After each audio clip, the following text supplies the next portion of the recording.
Communitere has historically dropped into places post-disaster to work with communities and do grassroots organizing and build spaces and resources and new infrastructure for community gathering, for rebuilding, for learning. And so that's included everything from creating places for NGOs and grassroots organizations and local groups to just have a meeting place or a safe space. And it's included tool and material lending libraries and woodworking shops and 3D printing labs and computer labs and resources where the community themselves can decide what it is they need and what it is they want to see happen. The Communitere team took a look at the combination of the economic and refugee crisis. And we made the determination that this really is the best place for our next step in terms of long-term community building. The Greece Communitere team has been on the ground since April with generous funding from the American Refugee Committee. So far, we have run 2 human-centered design workshops that have included a number of stakeholders here in the community.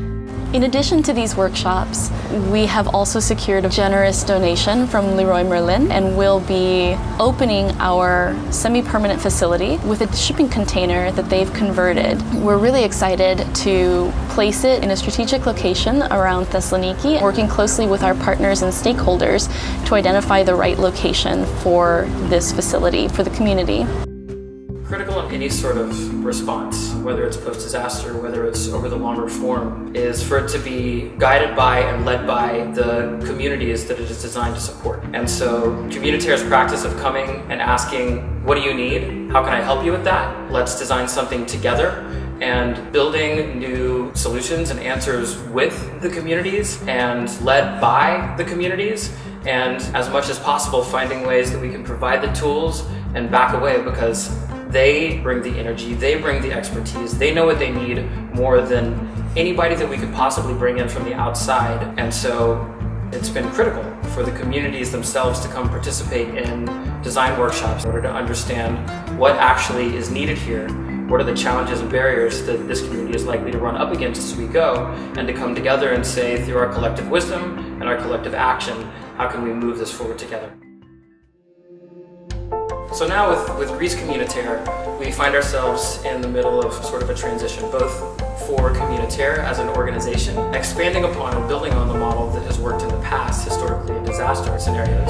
And also we find ourselves in a transition in Greece right now, Greece transitioning through an economic crisis that is affecting the local community here, and then also transitioning through sort of a new stage in responding to the incoming communities of refugees.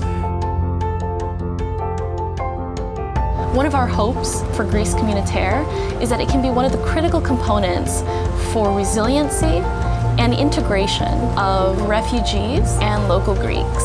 There's so much potential here in Greece, and starting off with the requirements of the initial funding from the American Refugee Committee is just the kickoff point. And we're hoping that we can build Greece Communitere into something much larger, truly owned and operated and loved by the community here in Thessaloniki. Our initial funding is enough to get everything operational and up off the ground for the next 6 months.